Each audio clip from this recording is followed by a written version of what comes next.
was supposed to do this event with Charlie.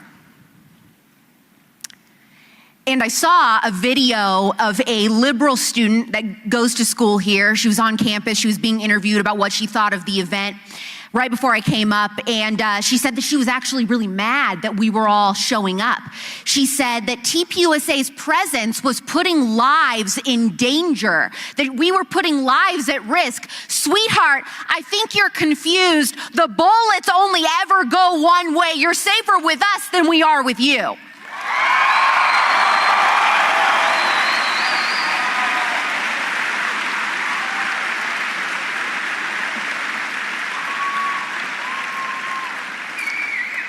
My name is Alex Clark, and I'm the host of Culture Apothecary. That is Turning Point USA's top charting health and wellness podcast. And I think that you should know that this is the biggest crowd Turning Point USA has ever pulled on a tour. There's over 6,500 people here today.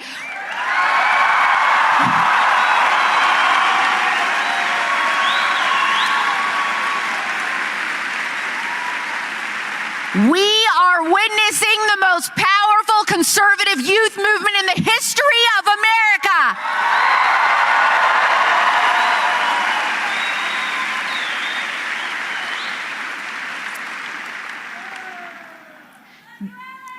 I love you too. We're a family, aren't we? Speaking of family, there is a very special guest that I want to acknowledge tonight. Caleb, who is the Utah Valley University TPUSA chapter president, is here. He was there 2 weeks ago, hosted Charlie. He's actually the only kid at that tour stop to get a solo photo with Charlie Kirk before he was killed. Caleb, would you please come up on stage?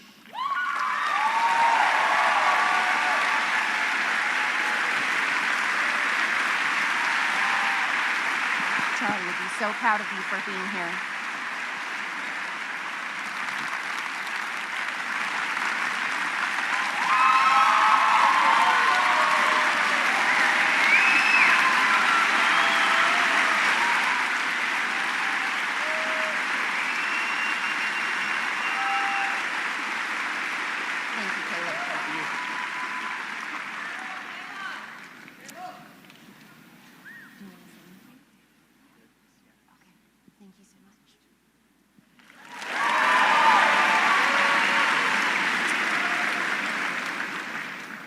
Absolutely incredible that he showed up tonight. Charlie would be very proud of him and proud of all of you for still coming.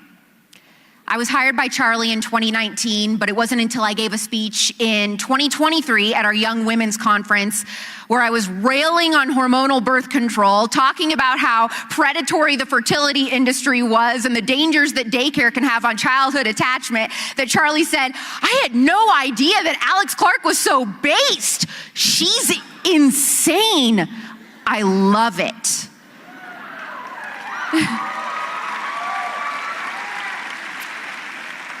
That was the best compliment that Charlie Kirk ever gave me. So I have a question for you, Utah.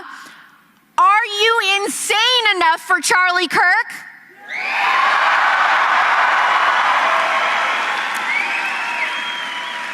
Are you based enough?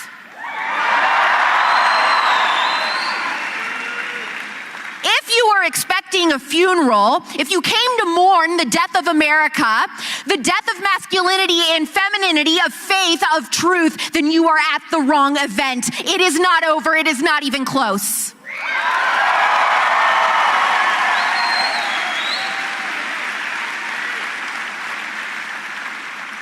I'm not here to eulogize Charlie Kirk. I am here to pass the torch on to every single one of you. Tonight, each of us certainly feels the weight of this loss, but what we don't do, what we refuse to do, is bow to despair.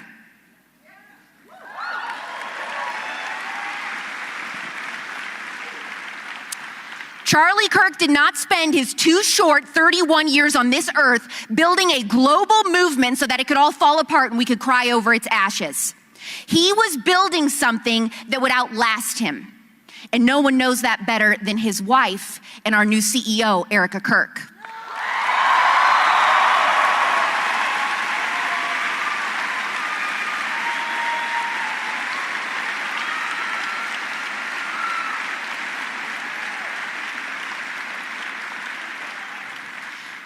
I've seen many online this week speculating, how is Erica able to keep going? How is she able to smile amidst hosting the Charlie Kirk show? Let me tell you why. It is because Erica Kirk has a supernatural peace and strength that God gives to his children that surpasses all peace, all understanding. That is why.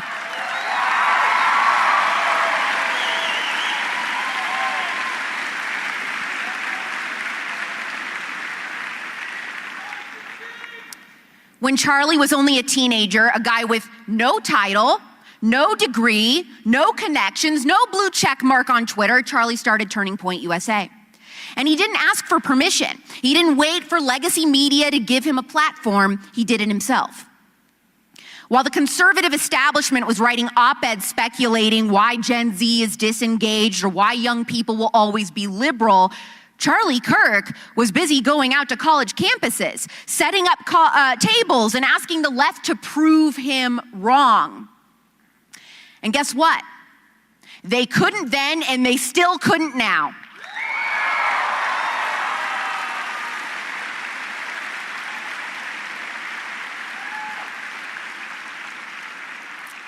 Eventually, young people started to take notice.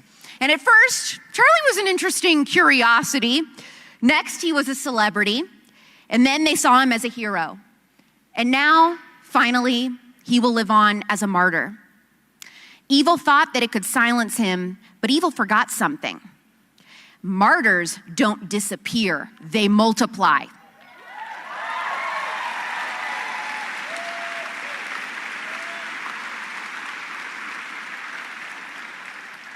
Charlie was always thinking ahead and practically about how to grow the conservative movement. He knew the right couldn't just speak to young men, we had to reach young women too. If conservatives couldn't speak to the millions of girls who care about pop culture and fashion and relationships and health and wellness, then it was going to hit a dead end. Charlie and I agreed on this, and he was the only one who understood my urgency without hesitation. Most importantly, he listened. He asked what I thought about what was resonating with undecided female voters and young women.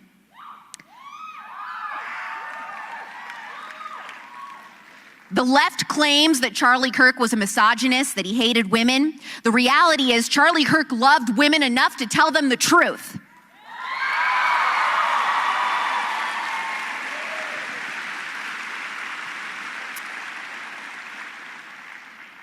Throughout the last several years, when I pitched my ideas, Charlie replied by saying, let's go flip culture upside down. He let me create my first show, Poplitics, covering pop culture from a conservative perspective, which eventually evolved last year into the wellness podcast I now host called Culture Apothecary. Charlie wanted to fight the culture war and win. And on Culture Apothecary, I talk about healing a sick culture in order to win the culture war. We are sicker than we've ever been, physically, emotionally, and spiritually. So I interview the experts about relationships and parenting. We even talk about theology. We talk about corruption in our food system and the pharmaceutical industry, which is keeping Americans sick. And we do it all through the lens of truth.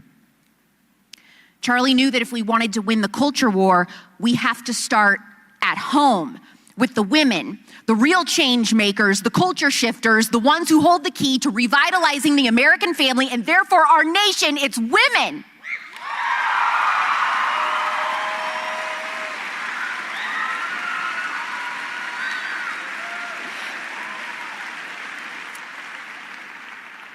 I told Charlie that MAGA, Make America Healthy Again, was the way to reach the young moms. I told him women may not all exactly agree on your gun stance or immigration, but they did agree on one thing, and that is that America was sick, that our children are on a downward health spiral that cannot be ignored.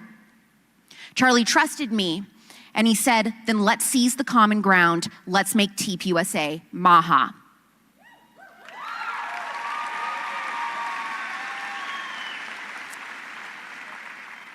That choice may very well have altered American history because it was Charlie Kirk who called and urged Bobby Kennedy to join forces with President Trump.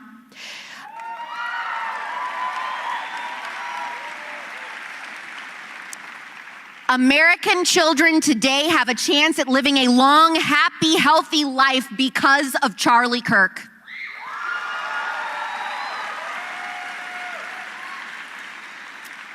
And now it's on all of us to heal a sick culture, not just Charlie, not just me. The fix is not going to come by seeking useless compromises with the people who have poisoned us. It won't come through comfort and sitting idly by, tweeting from the sidelines. It will come through courage.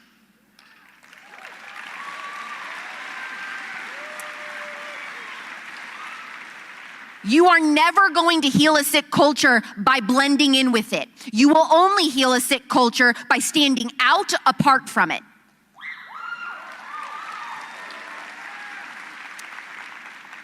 And I don't know what each of your stories are, but I do know this. Each of you came here tonight for a reason. Your calling might be loud, like Charlie's or like mine. It also could be as quiet as a whisper. Your call might bring you to a stage like this one, or it could keep you in your living room. But your call is real, and I suspect that you know as much. And that maybe you've been avoiding it just a little. Charlie Kirk refused to waste a single moment. Every second of his life was deliberately spent with his family, in devotion to the Lord, advancing the mission of TPUSA, or fighting to preserve the soul of America. It was as if he sensed time pressing in and on him, some inner clock reminding him how fleeting life was. And so he lived urgently, purposefully, driven to make every minute count. Do you feel your clock ticking? It is for each of us. And the good news is that you and I have the same time in a day that Charlie Kirk had. And I want you to remind me of that when I can't find something to wear. So now let me ask you, will you waste yours? Will you rise up? Ever since Charlie was taken from us, this nagging thought has been there. I could do more. I should do more. I've wasted too much time.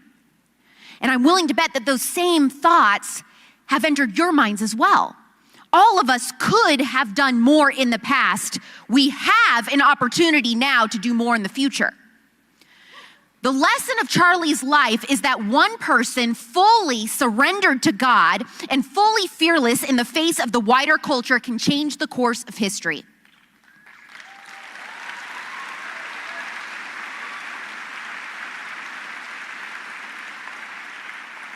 We have to stop standing in our own way. Are you insane enough?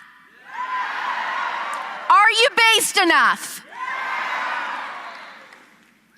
Be honest about what it is that's stopping you. If you are addicted to ultra-processed food that is slowly killing your body and mind and keeping you from having the force of energy that you need to take back this country, now is the time to quit.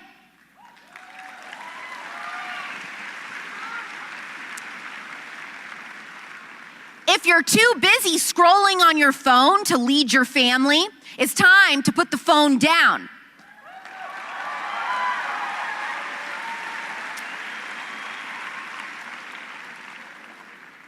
If you have been stagnating in a long-term relationship without a proposal,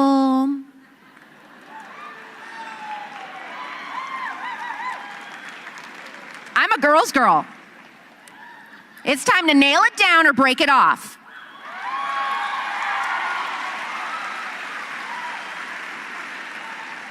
If your idea of pursuing a woman is with a snap streak,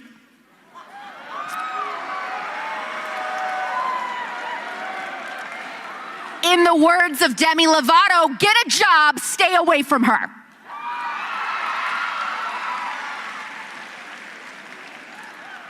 No more coasting like life will last forever, because as we learned a couple weeks ago, it won't.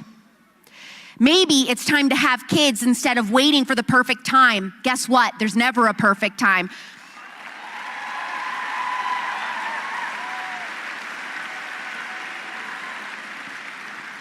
You will never have the perfect house for kids. You will never make enough money. As Charlie liked to say, have more kids than you can afford.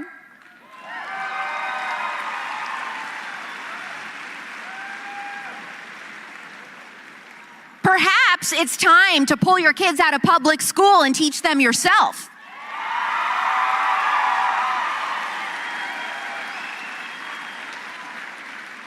Time to stop believing Satan's lies that you are unqualified, because there's no one more qualified to teach your child than you.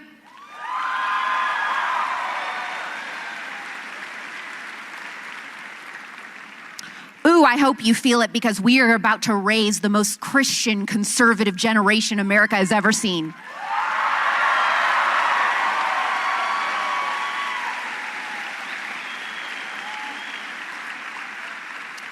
And it will be in honor of Charlie.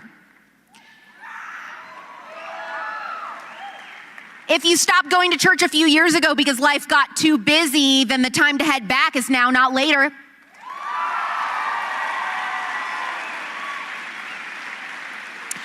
If you've never stepped foot in a true Bible-believing church, I can help you find one. If you're already going to church, ask yourself, when was the last time you shared the gospel with a non-believer? Do you know how?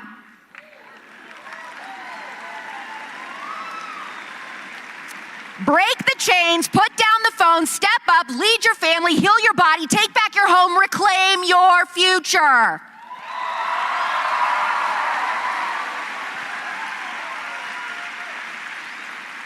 Ooh, I'm not done. Let's get convicted up in here.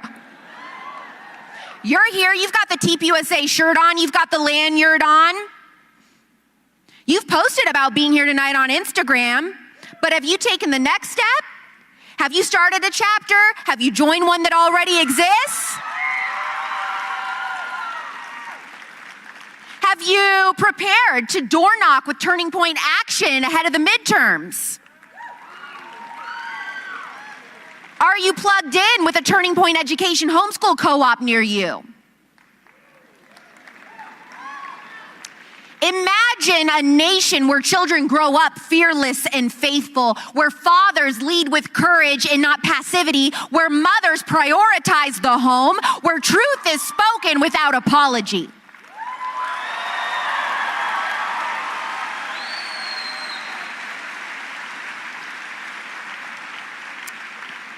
That is the America that Charlie Kirk envisioned, and that is the America that Erica Kirk will spend the rest of her life carrying on.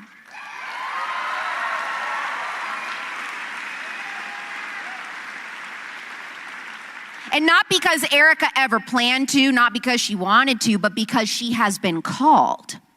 You are being called. Are you listening and paying attention to what it is you are being called to do? Are you ready at a moment's notice to say, yes, God, here I am, when He says, go?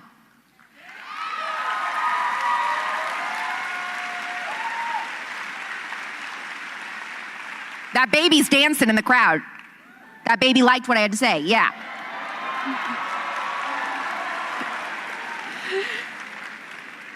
If you have been afraid of being judged by your sorority, of being judged by other parents in dance class, by being judged by your coworkers, even your own family, if you are more afraid about being liked than standing with the truth, repent.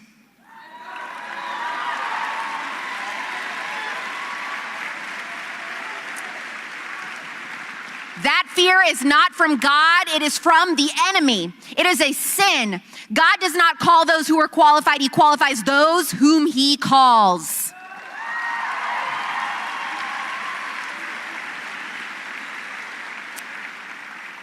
Charlie lived such a full life because he lived it free from fear. He placed his total trust in God to fill in the rest. That courage let him do and say the things that others wouldn't. He talked fearlessly about abortion. He talked about saving yourself for marriage. He talked about Islam coming for the West. He talked about drag queens and preschools. He simultaneously loved Israel and believed that we should be free to criticize their government, no more, no less.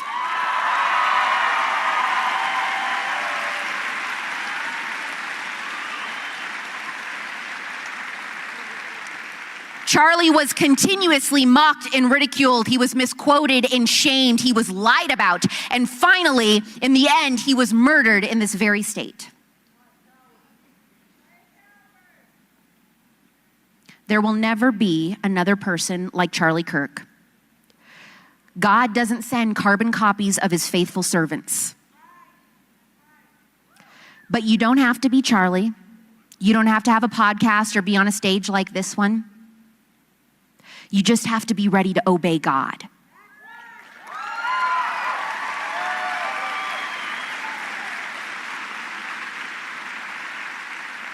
Repent from the sin that is controlling your life. Join that church group. Delete that toxic app. Propose to that girl. Have that baby. Be a mother. Be a father. Live with holiness and lead with conviction.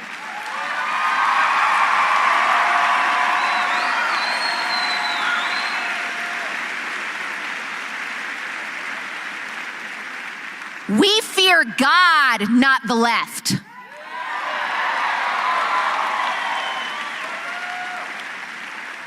You are called, you are needed, you are chosen. Charlie Kirk lit a fire, and now it's in your hands. Charlie wanted me and all of us to be absolutely tenacious and insane in the best way, to be unbelievably based. If you're not making the mob angry, you're not standing for anything important.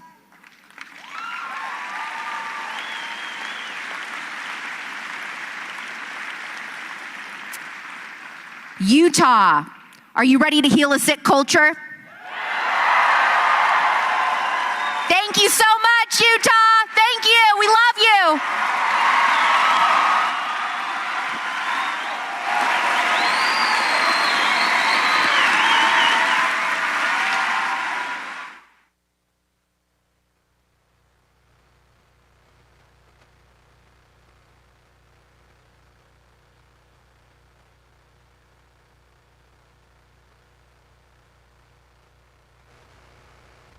Hi, I'm Mike Lee.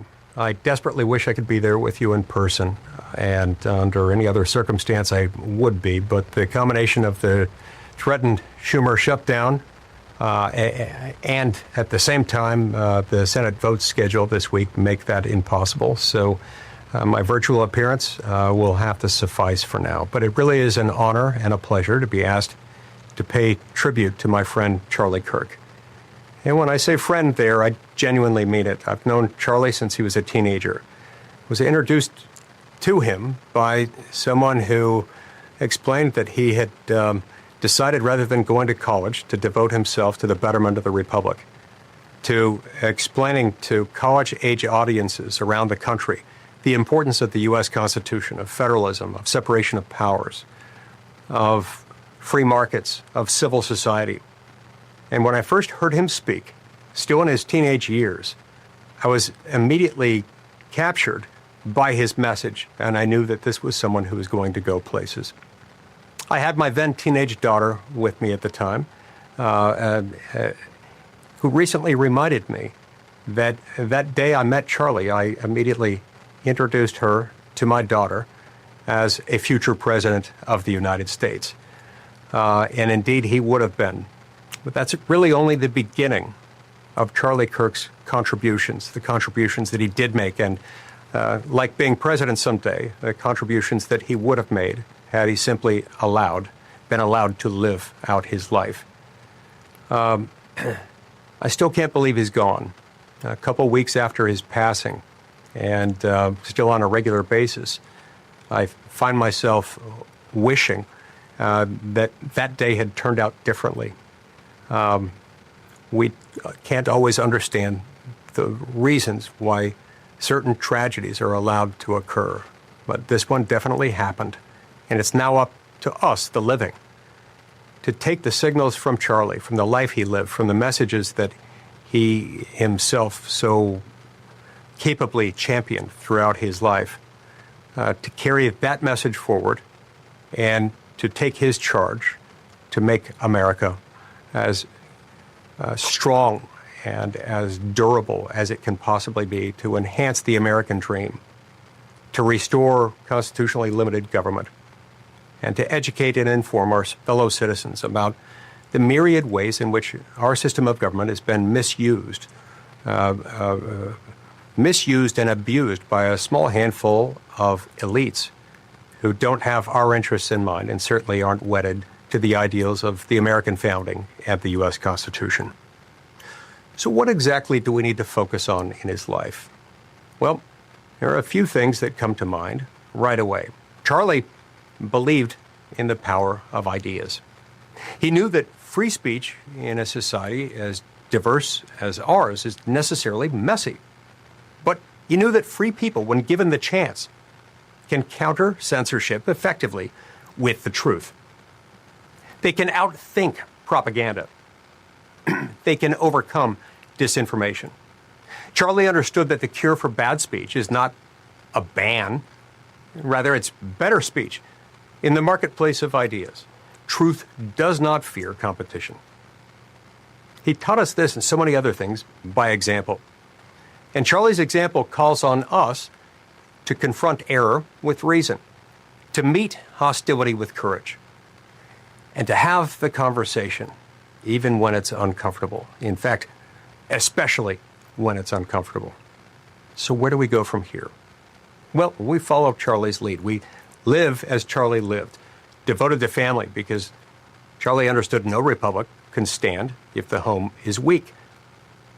Anchored in faith, because without God, politics is like a ship without a compass. Committed to country, because liberty is not inherited by chance. It must be defended by choice. The pathway forward is not retreat. It is not bitterness. It's not silence.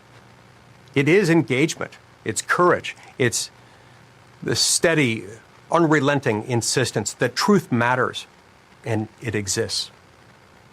The enemies of freedom believe that by silencing a voice, particularly a voice as strong as Charlie's, they can somehow silence an idea. But ideas, especially good ones, are stubborn. They outlive us. They outlast regimes. They are carried, as Charlie uniquely understood, by ordinary men and women who simply refuse to be subdued. So let's do the same. Let us refuse. Refuse resignation. Refuse despair. Refuse the lie that truth must be whispered. Charlie Kirk is tragically gone, but his example lives on. The highest tribute we can possibly offer him consists of lives lived in the pattern he set, lives of faith, family, and country, lives of conviction, strong enough to challenge the world, lives of charity, deep enough to change it. May Almighty God bless Charlie's family and his memory. May God bless Charlie's children, and may God bless this country he loved.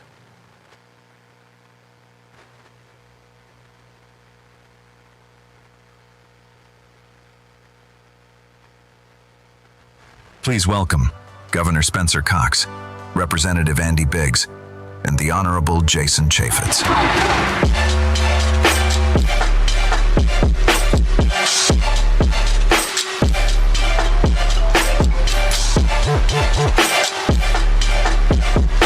How are you doing?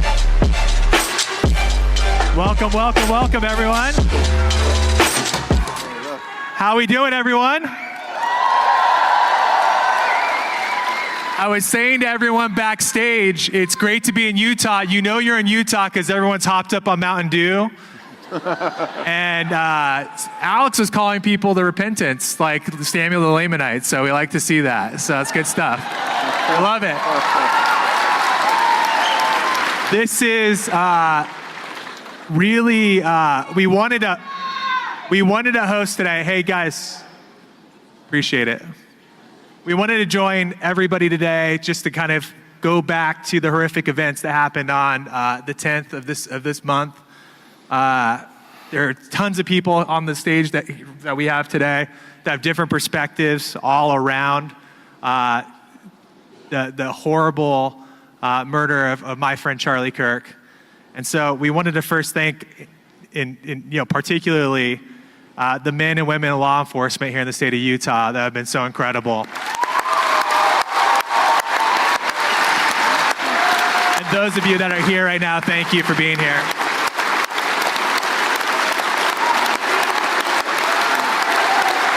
God bless our police.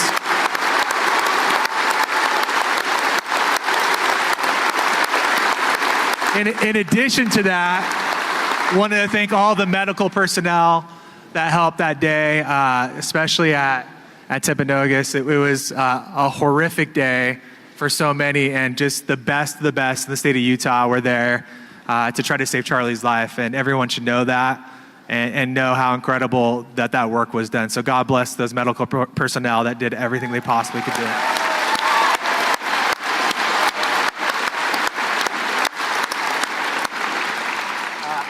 Lastly, I wanted to recognize who was at UVU on the day of. If you wouldn't mind standing up, because we just God bless each and every one of you, especially those students.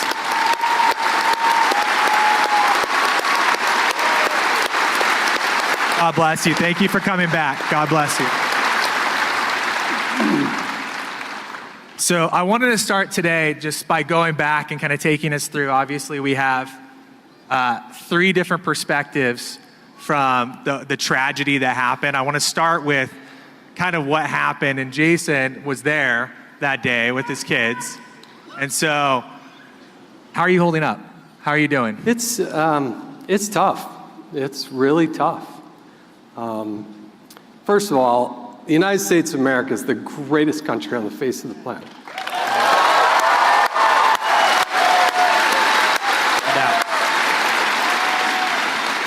Only in a country like the United States can you have a tour with a person like Charlie Kirk going out and speaking his mind and talking to people. And the tragedy is still very raw. I think it is for all of us. You know, this is still, I traded text messages with Charlie. I was excited because he was coming to Utah twice. That morning I was going to go out with Ice. I did go out with Ice. I invited him to come with us. I said, Charlie, come with us. It's always fun. And he's like, I don't know if I can do both. And Charlie would never turn down a trip to Ice if he could make it. We could squeeze it in. He would have, yeah. And but I also had a daughter who had recently graduated from there. She's newly married. Her and her husband were there. I was there. My wife was parking the car and coming in. And then that shot was fired. And I was watching Charlie. I saw it. I saw him fall back into his left. And it was scary because you didn't know if there was going to be more shots fired. You see some of these shootings and you didn't know if that was the end. So my family, there were 4 of us there, but there were 3,000 people there that lived through that terror and that trauma. And that should never happen here. We have a lot of us, not all of us, but we have a lot of us that are members of the Church of Jesus Christ of Latter-day Saints.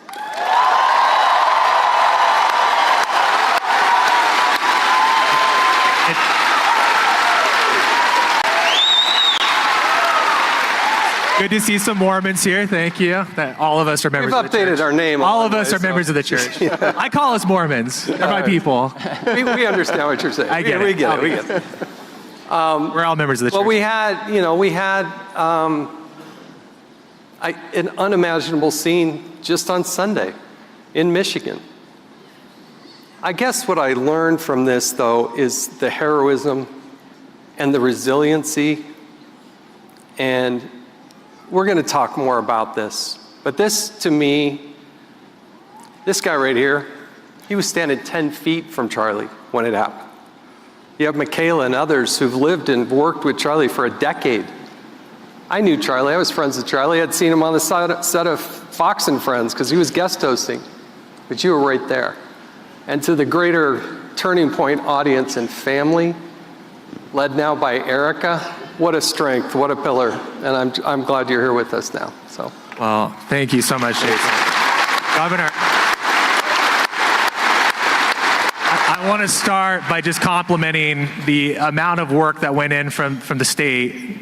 Your guys' team was incredibly on top of it. I think the Health and Human Services Secretary had contacted me directly and was in the midst of all of that. What was kind of going through your head in the moment that this happened, and how, I guess I can kick this off, because I think what we're going to do is we're going to go through some questions. Yeah. And we're going to open up discussion, if that's okay with everybody, and then we're going to take some questions from students at the end of this. Yeah. But how has that changed you politically? Where are you at since that? Bring us back to like the moment that where you are, and where are you at? Where's your head at today? Yeah, so I had several speaking events that day, and we... I'm gonna do the Charlie Kirk thing and say, guys, let's facilitate a conversation here. I promise that we'll get to the end of it and then we'll ask questions. Is that cool? All right, I love it. Thank you.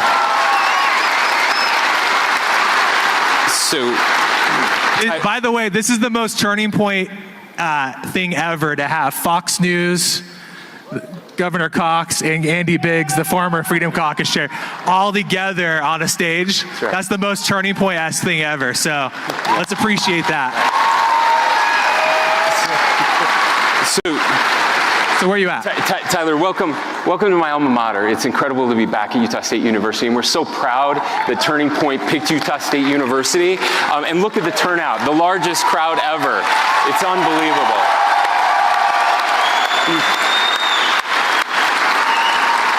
These are my Aggies, and Aggies are special.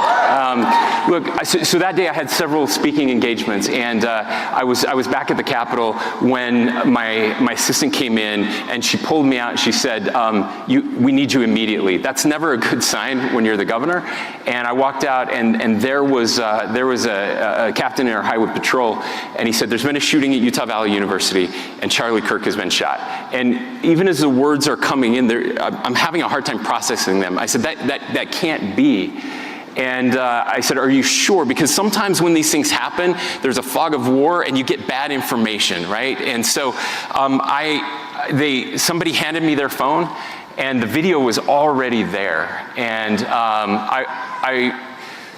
I wish I hadn't seen that video. I can't unsee it. I know that's true for so many of you, and especially those of you who were there.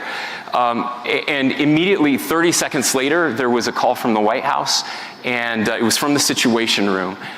It was Marco Rubio. He was there. The Secretary of State was there for something else. I've known Marco for years. We're friends. And he said, hey, what is happening? And I said, Marco, nobody can tell us exactly what's happening. So then it's just, it's go mode. You get everybody together. And we were just trying to figure out which hospital was he at? What's the latest? And we were in constant communication. I spoke to the president, to President Trump less than an hour later. And we kept getting the information back, and it was looking worse and worse and worse. My first thought was just, please don't die. Like, please, just we gotta keep him alive. And then I knew about Charlie's wife. I knew he had 2 little kids, and that's the humanity of all of this, right? And I think it changed all of us, because what I realized very quickly is this was an attack on Charlie Kirk because of his political beliefs. And we knew that. And it was a political assassination, and people were afraid to say that. We should not be afraid to call things what they are. That's what it was. The second thing that mattered was we have to find the person responsible, and we have to hold them accountable, and we will do that, because I know our law enforcement here in Utah, and they are the best in the world. There was no way that this person was going to get away with it, and they came through. The third part, though, was this was more than just an attack on Charlie Kirk. This was an attack on free speech. It was an attack on America. It was an attack on American ideals. It was treasonous. It was, we have not had a high-profile assassination like this in my lifetime. I'm 50 years old, so it's been 55 years since we've had anything like this. And the weight of that sitting on all of us. And the fourth thing I knew is that Utahns weren't going to riot. They weren't going to start cars on fire. They weren't going to respond with violence. Isn't that interesting? Because that's who we are. Isn't that interesting? I'm going to get into that question in a second, but I mean, when's the last time you saw a left-wing speaker have to cancel their event on campus? When was the last time you saw, riots that came out of a left-wing just meltdown? We saw the Summer of Love, right? That happened in 2020 with everything. Our side did what? Turned to prayer. Everyone here, I think, that we saw across the state of Utah turned to prayer, and we saw that immediately. That's right. And that's a huge credit to every single person that's a citizen here. Andy, I want to jump in on this. You had a close relationship with Charlie. What do you think the hardest battle is that you foresee in this new political environment?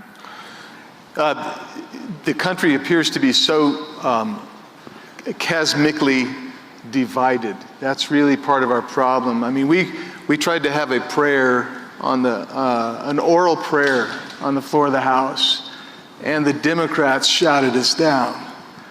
Can you imagine that? Ever? It was amazing. I view that as when we want to talk about moving things forward for what's best for the country, kind of like the way Charlie did. He was always wanting to engage in debate because he believed our ideas were right. We're fighting people who want to crush ideas as opposed to engage and be willing to admit that someone else just might have a better idea. And that's the problem. And I will just say this about a lot of people wait until they're called to do something before they stand up to defend something. But Charlie didn't.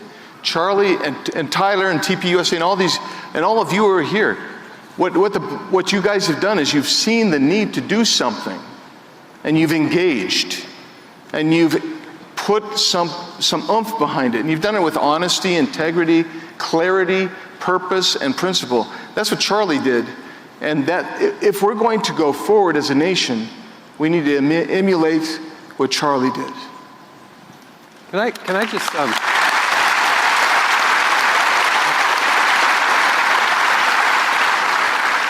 I haven't really shared this story, but I'd like to really quick because it's not about me, okay? But every once in a while, and this is not a regular occurrence, but I have the opportunity to interact with President Trump.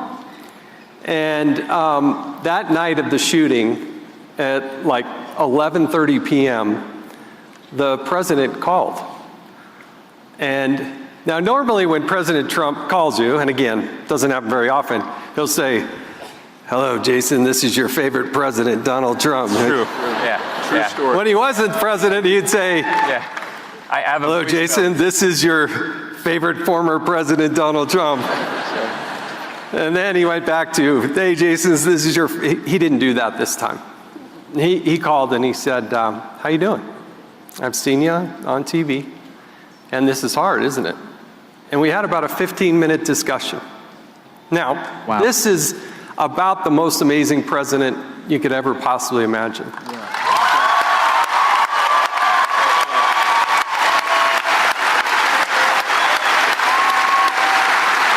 And I haven't even told you this part, and near the end of the conversation, I said, "Mr. President, how are you doing? You knew Charlie?" He said, "Yeah, this one really hurts." He said, "I don't know that I would be the President of the United States without Charlie Kirk." That's true. I really don't know.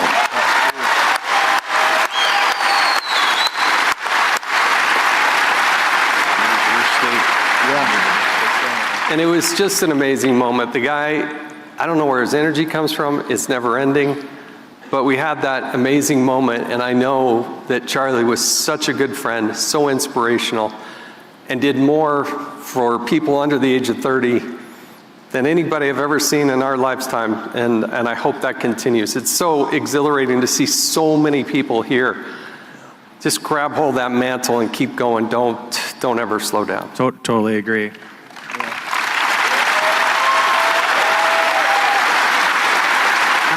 I want to get into some of the tough questions, and this is kind of, I'll open this up, but, I'll start with over in that corner here, since we just went with Jason.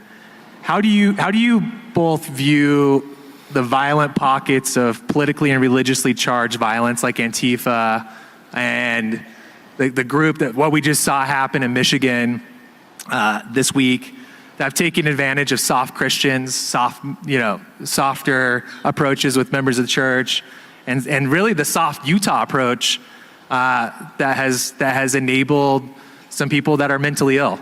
What's the viewpoint on that? I don't know who wants to take that first. Go ahead. So if you have constantly a group of people that you demonize and dehumanize, and you use the worst possible rhetoric, you are going to actually trigger some people to actually engage with dangerous and violent acts. And so that's what we've seen. I mean, and when you take a leader like Donald Trump, who is the leader I would assume everybody in here would acknowledge he's a great president and he's a great leader, and you've let's think what he's done. Let's see, multiple impeachments, investigations. The FBI went after him before he was actually sworn in, and they came up with a Russian hoax, and the FBI did that with Clapper and Brennan. And when you see this kind of demonization that way, first of all, you kill trust in your government. And if you can't trust your government, all of a sudden, trust in your fellow man gets a little bit weaker. And the rhetoric continues to go strong. I get back to what I was saying about Congress. And some of the stuff you've heard from various members of Congress after Charlie's death have been to continue to perpetuate the very language that actually causes and inspires those who are not sane and who are evil to actually come after people. And you throw gas on the fire. Instead of, and that's exactly the opposite of what Charlie was doing. So I would just say, for instance, if you have rhetoric that demonizes the LDS Church, which if you remember, you've encountered that. We had some of that this week. We saw a lot of it this week. Much of it. And it takes some. And really this whole month. I mean, this has been a rough month for That's right. a lot of members of the church for between the death of President Nelson, and you have the Michigan issue, and then obviously Charlie's assassination. Yeah, all of this here in Utah. It's crazy. This attack on us, it's going to trigger somebody like who may not have been rational, who decided he hated Mormons, and we were somehow demonic. And there are people who think we are demonic. That kind of rhetoric has got to end. And it's largely, as Alex said, it's coming from one side. And we have got to make sure that as we fight the fight, that we call that out and say, no more. Yeah, and Governor, that's my follow-up question here. So you've said some things that there's been some inflammatory rhetoric on both sides, and that you've coined the "disagree better" slogan. Yeah. Is that really a both sides issue, or what's your opinion? No, so I want to add to what Andy said here, because I think that's really important. One of the TPUSA staffers back there said this isn't just about left and right. It's about good and evil, right, up and down, and that piece really matters to me. And I think that's what we're talking about here. Look, there is a thread here. As Andy said, when you call people fascists and Nazis, well, we went and liberated Europe from fascists and Nazis. That is an evil. And when you try to convince people that people who aren't fascists and Nazis are normal people, regular people participating in civic process. That's exactly right. That we get accused of that. Here's two of the most dangerous trends that we've seen over the past few years. This idea that speech is violence is so wrong, and even worse than that, it's illogical. But it goes a step worse than that, because then they think, well, then violence is speech. And when you see everything through a lens of oppressor and oppressed, which again is so dangerous because it allows you to justify things that you would never otherwise do. And you think that then because someone said something that you don't like, that's violence towards me, which then justifies me being violent towards this person for speaking. And that's exactly what happened in this case. And that is a destructive mind virus in our society today. So do you think, I'll let Jason hop in here. Yeah, go ahead. So do you believe it is a both sides issue? Look, okay. No, the answer to that is no. The answer, that mindset that I just told you is only coming from one side. That mindset is only coming from one side. That idea that speech is violence and violence is speech, that is not coming from the right.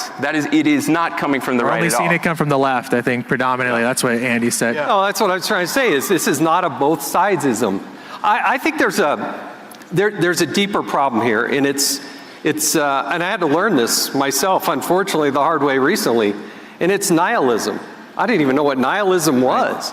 Nihilism is this idea and this belief that you don't believe in anything. You don't believe in God. You don't believe in any sort of roots. You don't believe that there are morals. You don't believe that there is a good and bad. It's good and evil. You don't believe in any of that.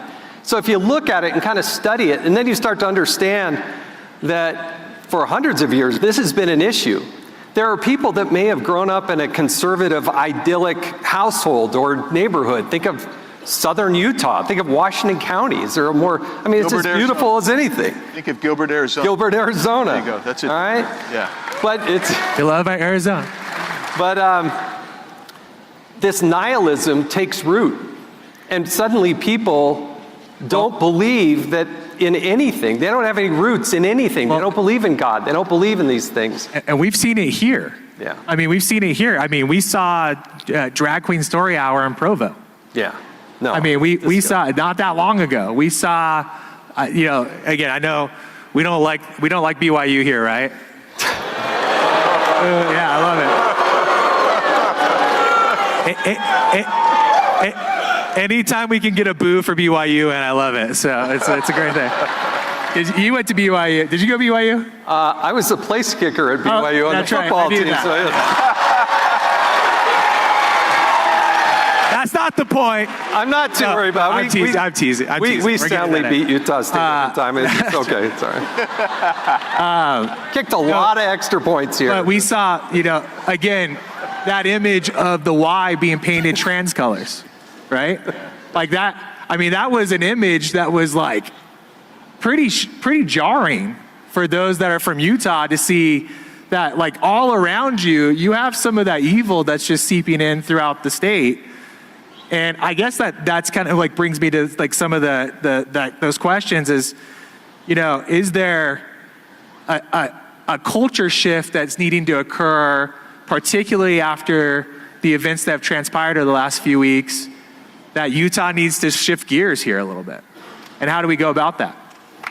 So, go ahead, Jason. Go ahead. Because there's been a soft approach in the state of Utah that has opened the door to the nihilism that you're talking about. Yeah, no, I think one of the lessons and things that is being taught by Charlie Kirk is that it's okay to talk about faith. It's okay to talk about religion. It's okay to talk about love of country. It used to be in politics not too long ago that the whole idea was, hey, you should really kind of separate the two.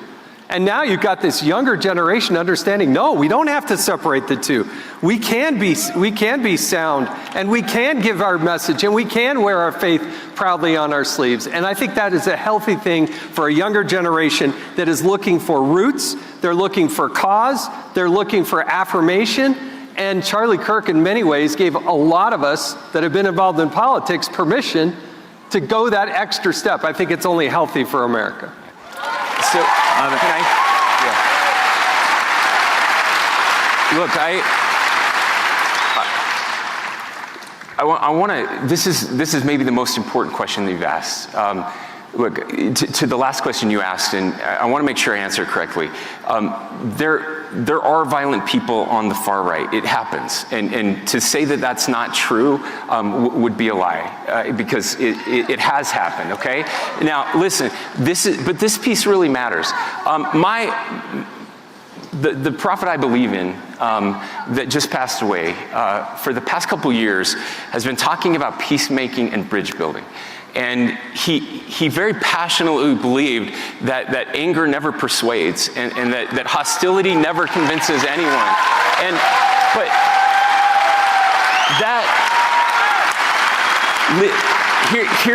here's the connection I want to make. That is not soft. Peacemaking is not soft. It's the hardest thing you can do. And that's what Charlie understood. And this matters because there is a rift in our party. Charlie wanted to go in and he wanted to engage. And people that he talked to, people who were very different than him, people that disagreed with him, you saw those videos just now. He treated them with respect, he treated them with love, and he treated them with dignity. That's right. And that is not soft. But there are people in our party who don't want us to do what Charlie did. Right. They just want to call each other names or not engage at all. And we can't fall prey to that. So, that can't be us. As a follow-up, that opens up a really interesting question for me. And this is a little bit of a tricky question, so I don't want to put anyone on the spot if you don't feel comfortable. We're going to let Andy answer it. Yeah, Andy can answer. The Arizona. You brought up the church. Is it time for the church to take mental illness a little bit more seriously instead of identifying with inclusion politics? Is that, and the community as a whole, when I say church, I mean the community as a whole, particularly in Utah. But what is the response on that? So, we talk about, we've got to be kind to people, but we also have to take some things very seriously and be tough. Absolutely. So how do you go about that? And just quick fire, what are some of the thoughts that you have that kind of go down the line with that? Yeah, look, one of the things I want to be careful to do, the other thing my church teaches is that we all have agency and everybody is responsible for their own decisions. And look, the person who committed this horrific crime, that person is responsible for their decision. Not the church, not Utah, not someone else. That person is responsible. And we absolutely have to take mental illness more seriously in this country. And we have to get people help for what they're dealing with. And you know how you do that, though? Charlie had the answer to that as well. It's like, get off your couch, get off social media, get married, have kids, do something with your life. We have to have more grit and responsibility. So much of the mental illness we're seeing is caused by that. Andy? I'll be very brief. Charlie said you got to come to Christ, honor our Judeo-Christian ethic. Now, that doesn't mean you aren't honest. You have to be honest and call balls and strikes the way they are. And when you call balls and strikes the way they are, you can do it with respect and dignity. But I will tell you this, if you don't call balls and strikes, if you aren't honest, if you aren't speaking with clarity, purpose, and principle, you are deceiving yourself, and you're deceiving the person that you're having the conversation with. You have to be straightforward, and you're going to find that there are points of agreement many times. But there are times where you're not going to have agreement, and you do not have to give up your principles for that. You just say, this is where we disagree. Do you think, as a follow-up to that, do you think that there's a space in which this inclusionary type politics has gone too far, where it's made the mistake of giving up on your moral compass, or the things that need to be fixed, that need to be addressed, the balls and strikes that need to be called? Yeah, because here's the way it works. If I say what I think about something, all of a sudden, there is no logical rhetoric going on. It's an immediate, and this happened to me the other day. You're a racist. Mm-hmm. You're a Nazi. You are a fascist. I'm walking down the halls of Congress. The guy's yelling at me, you're a Nazi. I said, good morning to you. What? The issue is, the other side will not hear our voice. If you want to see proof of that, watch any oversight committee hearing that we have, and you will see that that's the case. So, here's my personal experience. Those that preach the most tolerance are the least tolerant among us. That's right. That's right.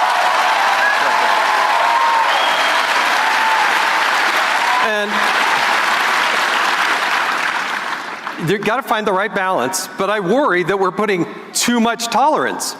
You do not need a man with junk in a woman's bathroom. End of story.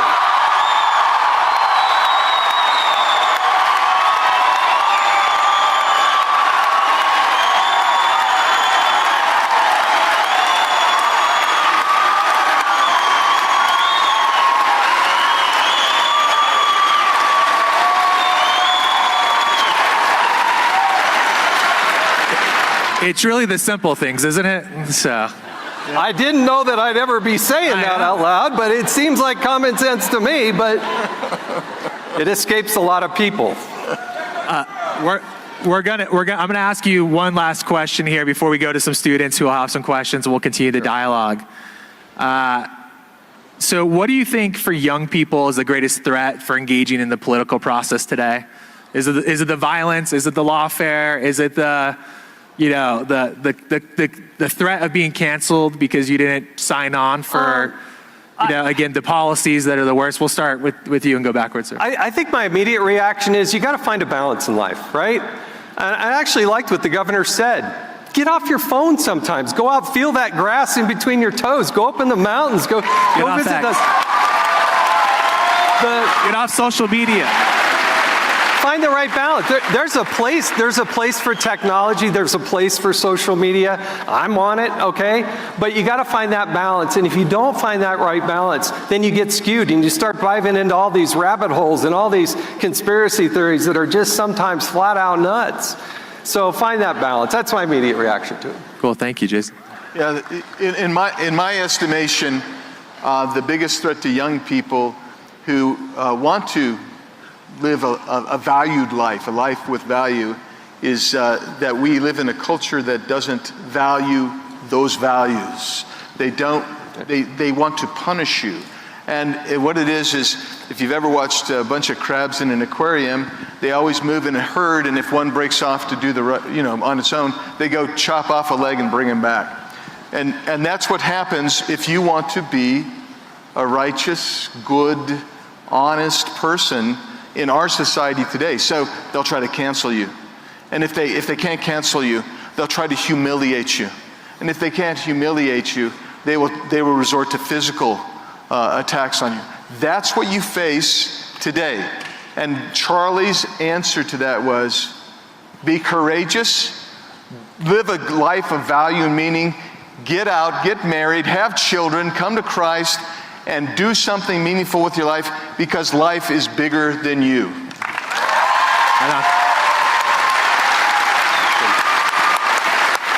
So, one of the things that concerns me, one of the things that I've railed against on the left that I hear so much is the catastrophizing, that this is the worst it's ever been, that we're all going to die from climate, that whatever it is, that the world is doomed and we are all the worst, right? I want to make sure that we don't do that on our side as well. This is the greatest country in the history of the world. We are living in the greatest time in the greatest country in the history of the world. We have, the last thing I will say here is I think we make a mistake when we tell young people, and I do this, I've given these speeches at graduations and commencements, we say, go out and change the world. It's not good advice, because the truth is that most of us won't change the world. I mean, Charlie Kirk's a rarity, and I'm grateful that there are people like that, but most of us, that will not happen. So what I've started doing is telling people, don't try to change the world, go out and change your community, change your neighborhood. That's how we make a difference, and ultimately that is how we change the world. It's engaging one-on-one with the people who are different than us. That's how we make a difference. Precinct by precinct. Precinct by precinct. Get involved in the local community. And it is. It's neighbor to neighbor. Yeah. Well, awesome. We're going to turn over to some questions from our students. So we'll start in order here, just over here to the right. If you can just say your name. Good evening, panel. And then who you're talking to. My name is Andrea, and my question goes out to Governor Cox. It's no secret that you and Charlie did not historically see eye to eye. There are multiple instances of Charlie calling you out for refusing to protect women's sports back in 2022, and even going so far since Charlie's assassination at Utah Valley, you've seemed to change your tune about Charlie. How has Charlie Kirk's death personally impacted you? Yeah, thank you. So, you know what? I don't know that my tune about Charlie has changed. I've learned a lot from Charlie over the years. That might surprise you. And I would hope that Charlie's was fired. And I was watching Charlie. I saw it.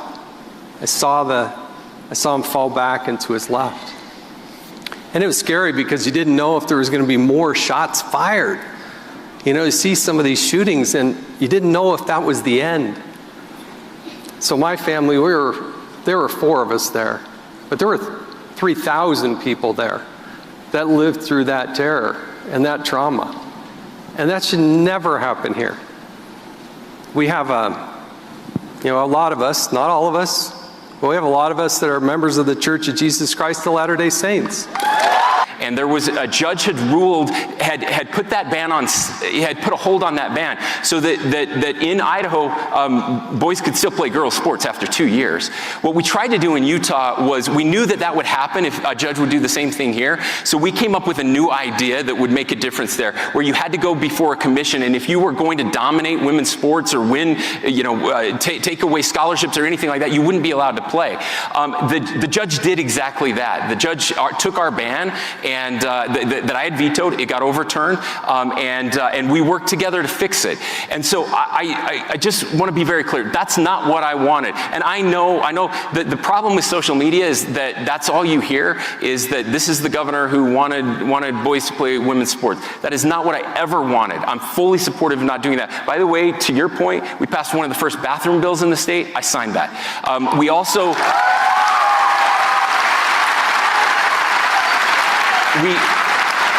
One of the problems that was happening with sports in our country and in our state, and by the way, this is true in most states, that they required you to transition for a year before you could play, which was actually incentivizing transitioning. So we stopped that as well and made it so you couldn't transition as a youth, as a minor. And so,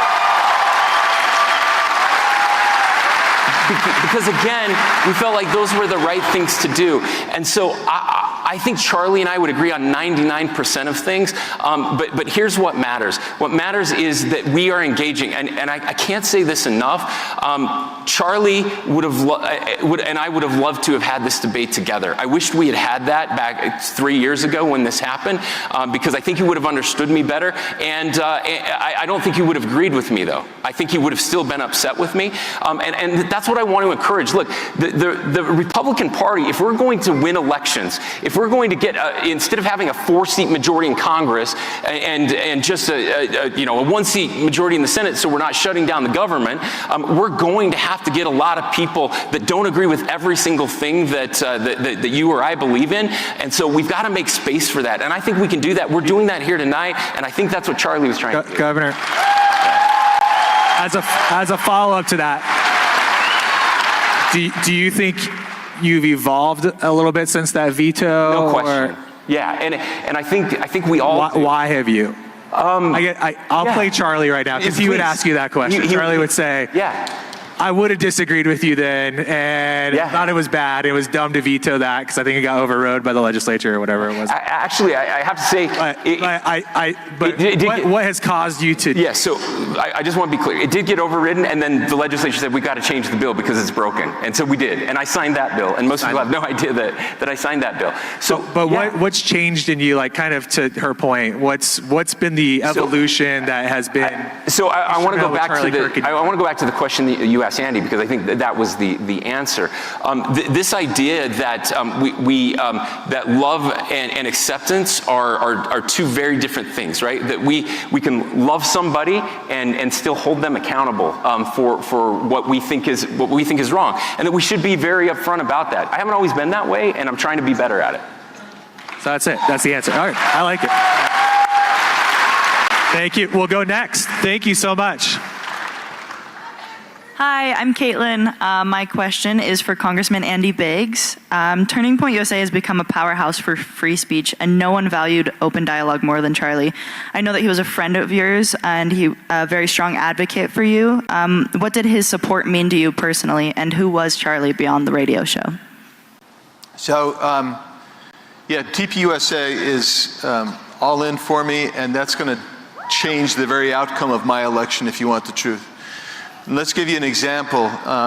What TPUSA did, and what Charlie did, and what Tyler and his team did, is he actually turned out more than 300,000 low-propensity Republican voters in the last election.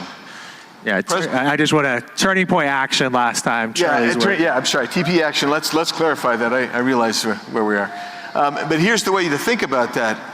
President Trump needed every battleground state.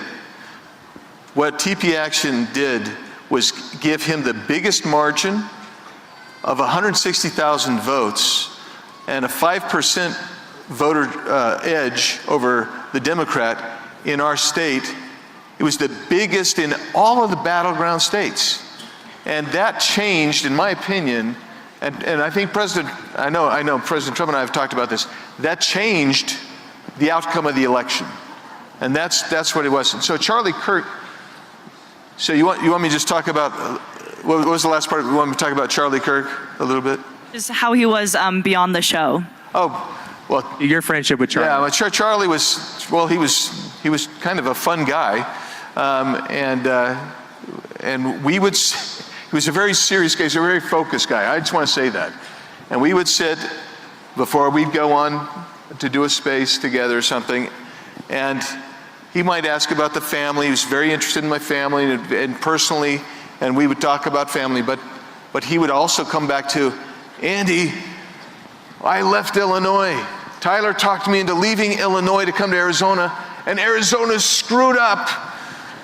How are we going to fix it? And so he's focused, totally focused. I'll leave it there. Thank you. Mr. President. How's it going, guys? My name's Caleb. This question is for the Honorable Jason Chavez.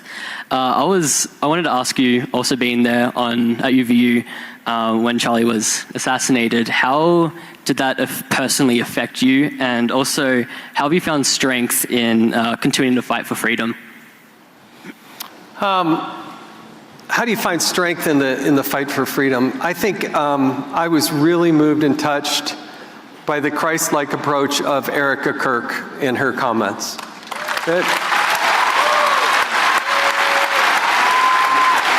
Yeah, everyone get a chance to watch. Every American should watch Erica's speech from last Sunday 10 times in a row. Incredible.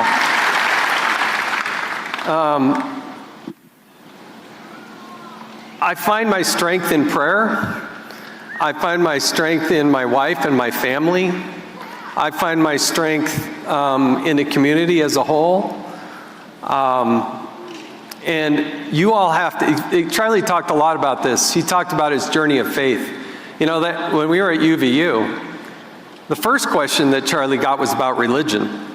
And they were trying to kind of catch him and trying to say something negative about the Church of Jesus Christ of Latter-day Saints, and he wouldn't take the bait. And he said, if you're trying to get me to say something negative, I'm not going to. I love people here. We're all on our journey of faith.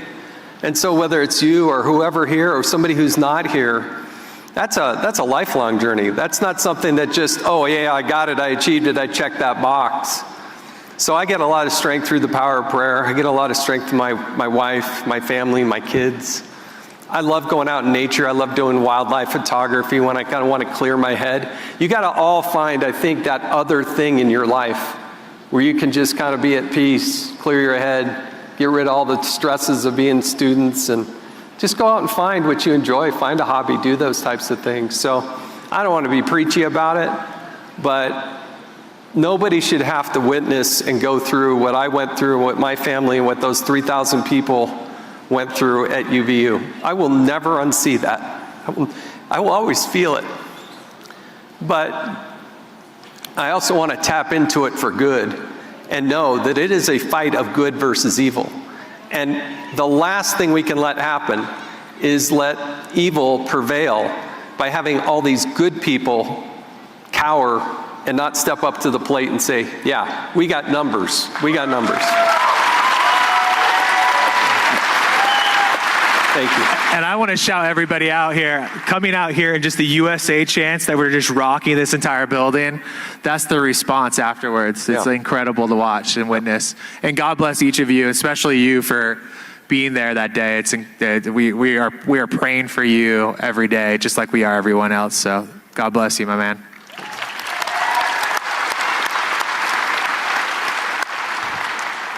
Okay, my name is John, and my question is for Spencer Cox.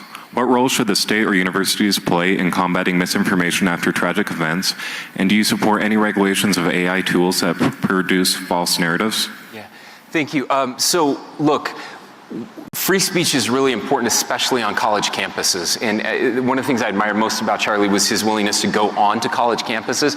I don't know that it's the role of a university to police information or misinformation, because the problem is who gets to decide what is misinformation? We've seen far too often that people tell us something's misinformation and then it turns out to be true later. So I don't like universities being able to do that. Now, when it comes to artificial intelligence, this is really critical. We're doing something in the state of Utah that it's not being done anywhere else. We have an AI policy lab where we work with companies that are implementing those policies. I do not want government to be involved in the creation of AI or limiting the innovation of AI. We are in an AI arms race with China and Russia right now, and we have to win that. And we need the best innovators in the world here in the United States working on AI. Now, when it comes to the tools that are being used, we have to be involved as a state, and we have to be very careful.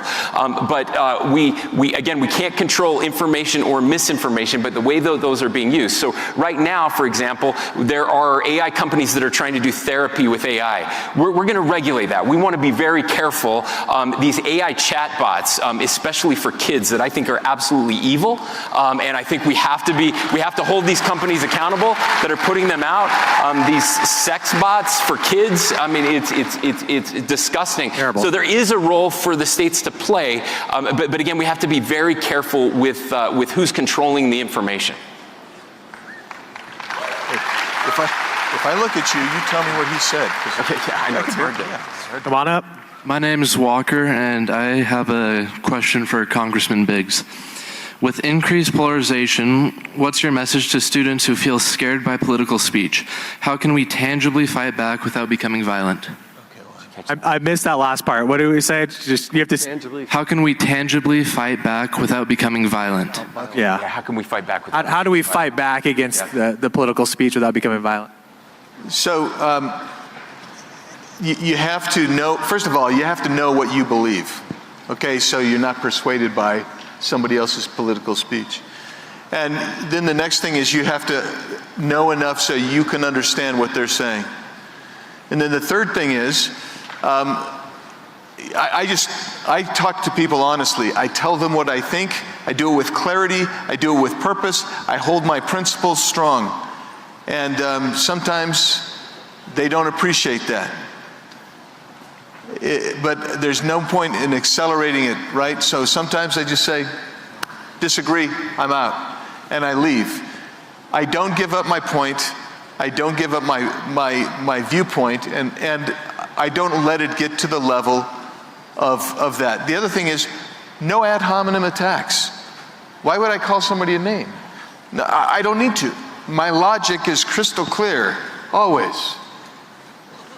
I've known Andy for a long time. The one thing I appreciate about Andy Biggs, he outsmarts the establishment all the time. Yeah, and I'm kidding when Kevin McCarthy hated that. Yeah, that's true. I'm just kidding when I say my logic's always crystal clear, but my point is, at some point you have to know enough and be prepared. I mean, I was always impressed with Charlie because Charlie studied, I don't know when he studied. Yeah. But he knew so doggone much. And so when somebody would confront him, he could always respond because he was prepared. You know, they say God can't pull a ladle from an empty bucket. So make sure your bucket's full of knowledge and also with respect. And that's how I avoid violence. The other thing is, if you know there's going to be violence, make sure that you're safe. Make sure your loved ones are safe. And quite frankly, and I see this because I'll just share this number with you. This will blow your mind. Last year there were more than 9,000 death threats against members of Congress, the highest ever. This year there will be more than 40,000. We're already over 30,000. And so you need to make sure that you're wary. And if someone is looking a little like they want to fight, there's no need to fight, because you're going to have to fight them with logic, and if they don't have logic in them, the battle's over. You've already won. Watch out for crazy people, head on a swivel, and then fight people with logic. Exactly. Has anyone here, just as a follow-up to this question, who has felt angry since September 10th? Like, most of the room is raising their hand. It's all about turning that anger into action, right? That's right. Is using those feelings. That's right. Into positive outcomes, which you can do through Turning Point at Turning Point USA. Turning Point Action will put you to work, particularly in Arizona. But yeah, absolutely, that's important. Thank you so much. Appreciate it. Next up. My name's Kennedy Miller, and I have a question for Governor Cox. We are not going to stop talking because of the political assassination that happened to Charlie. So what concrete steps are you and the state going to take to ensure the outdoor debate style of events can still continue on college campuses while ensuring that students are safe? So again, this is why this attack, I've heard people say, like, well, I heard it here, we shouldn't hold this event. There were a lot of people that said we shouldn't hold this event. Lots of people, by the way, said cancel this. This is stupid. That we should not do this. And I said absolutely not. You have to hold this event, right? I grew up on.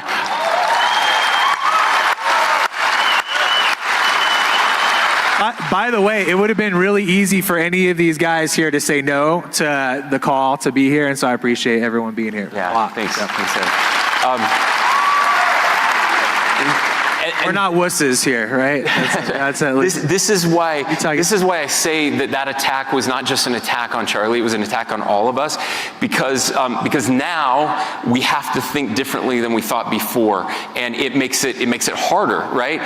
There are people, if we have an outdoor event, who might feel like they don't want to come because they're worried that something could happen, and now we've just killed free speech, right? Because they don't feel like they can show up. So what we have to do is we have to be better. We're working with law enforcement to learn everything we can about what happened there and how we can stop that from happening. So using new technologies, having more security at those events. I hate it. I hate that we have to go through security to get into things because it feels very un-American to me.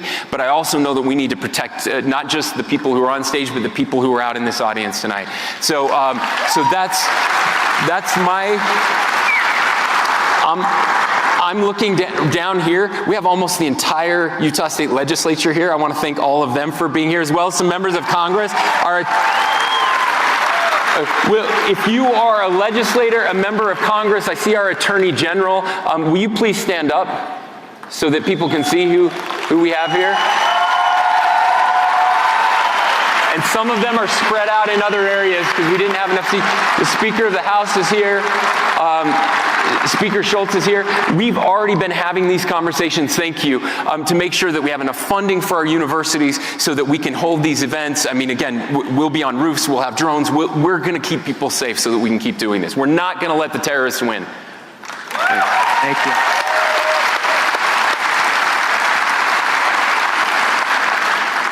My name is Olivia Stosich, and my question's for Congressman Andy Biggs. A lot of people have been really impacted by Charlie's death and motivated to get more involved. One of my biggest worries is that this momentum will slow down and eventually disappear. How can we get people to stay involved and let our momentum continue? By you continue to invite people to come, it will continue to grow. And it's going to continue to grow. There's not a doubt in my mind. Charlie's martyrdom, if you will, is actually catalyzing the public broadly across this country. And a lot of people want to get involved. They simply need an invitation. By you being involved, being active, it's gonna really propel this thing. I had a staffer ask me. He said, my daughter goes to an East Coast university. She wants to start a new chapter. Who should I call? So I texted Tyler, and Tyler sent me the link. They had their first meeting, and this is a very liberal, left-leaning mid-Atlantic university. I won't say what it is. But they had over 100 people at their first interest meeting. And that's what I mean about getting involved, staying involved, and opening your mouth and not being afraid to act, because your energy will help the energy keep flowing throughout the country. And this movement is not going to die. It's going to actually explode and just be, quite frankly, the most prolific political, cultural, social phenomenon that we have probably seen in 100 and some odd years in this country, and it'll change this nation. I want to add to that too. The Achilles heel to Saul Alinsky tactics and political violence and threats is truth, is spreading truth. So the more people organize and get organized and actually do the hard work on campus, in your groups, getting politically involved and active, the harder it is for the left to win. So it's important. Let's go next. Hi, my name's Ava Montague, and my question is for the Honorable Jason Chaffetz. There are so many stories like Tyler Robinson's. He came from a normal Christian family, then it seems that when he went off to college, he became drastically more indoctrinated. What practical steps do you plan to take, or you think the government should take, when it comes to higher education not evolving into indoctrination camps? I think I heard most of that question. I think I heard most of that question. And first of all, thanks for being here. You know, it's you know, beautiful night in Utah, fall colors. I'm glad you're here. There is. I like what Margaret Thatcher said. She said, first you need to win the argument, then you can go win the votes. But when you're talking specifically about somebody who becomes so radicalized, somebody who becomes so perverted in their thinking, somebody who is, there are people that see that and hear that and feel that, and they know, they see it. And we have to watch out for those. Those are our friends, those are our neighbors. It's not, law enforcement does an amazing job, but they can't be everywhere to everything. It goes to this question earlier about mental health. You know, we have a long, long ways to go to assessment and how we treat it. And I don't want to oversimplify it. Again, it also, I think, goes back to this degree of tolerism, that I just think there's some things, some actions, some places that are just, we should not tolerate them. And we should not put up with them. And we shouldn't have to live with them. And there has to be a way to balance their constitutional rights with our right for freedom, right? I'm wearing this shirt, right? Freedom, right? Yes. Freedom. Freedom is also your ability to live the life that you want to lead, the way you want to lead it. We're all children of God. And if we start with that premise that we're all children of God, we can deal with it compassionately, but it doesn't mean we have to tolerate some of the things that are being spewed. And when it crosses over that line to not just hatred, but it crosses over the line to say, oh, we're going to act out and thrash out in violence, those people need to be arrested. They need to be detained. They need to be booked. And some of them need to be incarcerated. So That has to happen, and it's not happening now. Nationally, locally, it's just not. Tyler, can I just bring up something on that one, Tyler? Sorry, what? Is that okay? So I want to bring up something because you specifically asked about universities, right, and college. And one of the things that I've been most concerned about over the past couple of decades is the lack of thought diversity on college campuses. It's deeply troubling. And I want to give a shout out again to the legislature. We worked very closely with Utah State University on something that I think is groundbreaking. It will, over the next couple of years, it will be in every university in the state, but we're going to start teaching Western thought again to all of our freshmen in this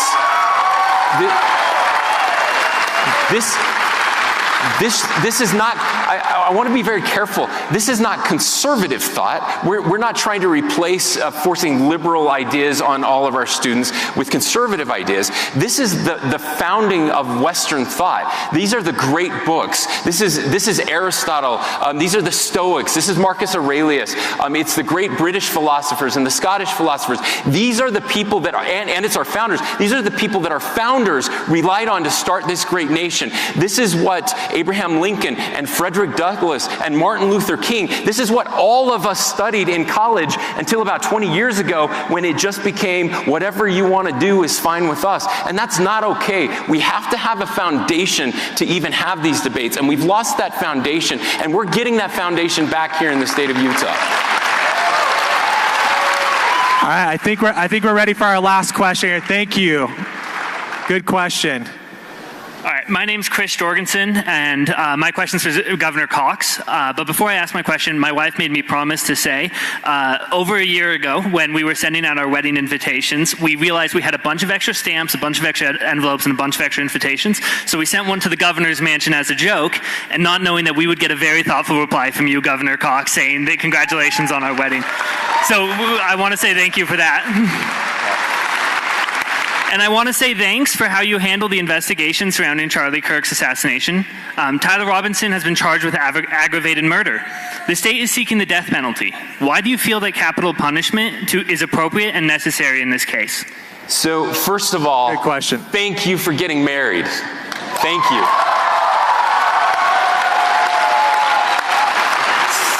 Second of all, now I'm going to get like 1,000 Utah doesn't invitations. have a problem with that. Yeah. Second of all, I'm going to get 1,000 invitations to the mansion, and so we'll figure that out. Third, look. I try to be very introspective when it comes to the use of the death penalty. I've thought a lot about this over the years. I'm going to be honest with all of you. It's something I've struggled with at times. I believe in small government. I believe less government is more. I believe that government power should be very careful in its exercise. And the most powerful thing the government can do is to literally take your life, right? That is the ultimate power. It's taking away the most sacred right that you have, and it can only be used in the most extreme of circumstances. And I believe that there is no more extreme circumstance than what we saw happen here. Not just the way that it happened, not just the way it was impacted, but again, as we've all said before, that this was an attack on America. That this was treason. This was an attack on the foundation of and our ideals. And so we're going to follow the law as it exists. That's our duty, to faithfully execute the law. Same with the good people in Washington County. We've talked a lot about law enforcement. I also want to thank the Attorney General's office. I want to thank the Attorney's office in Utah County. This is heavy for them. They've never had to deal with anything like this, but I trust them to do what is right and to faithfully execute the law, and they're going to do that. Okay. All right, thank you. We're wrapping up here. I have one last question. We saw the beautiful flag up here. Our last question for everyone. Old Utah flag or new Utah flag? We'll go one at a time. Old or new? Should have never changed it. Not old.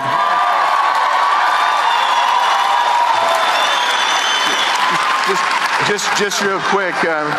I was told I'm not allowed to come back to Utah if I don't ask this question. Utah has a governor's mansion? Yeah. Okay. Yeah. Arizona doesn't. I like the blue flag. Yeah. the most political answer ever. They're both great. No, look, the blue flag is really important. This is our history, and this is our heritage, and it always will be. Okay, last question. Utah or ASU this weekend? Oh, jeez. Wait, Utah or who? ASU. Oh. No, I'm going with if any team that's not playing BYU, I'm all about BYU. So as long as they're not playing BYU, I can root for the Utes. Yeah, no Utes. All right. Sun Devils. It's ASU. ASU. Yeah. I mean, go Aggies, but if it has to be, it's go Utes. Yeah. All right, everybody give it up. Thank you so much for coming out tonight. Give our panelists a warm round of applause. Hostile environment.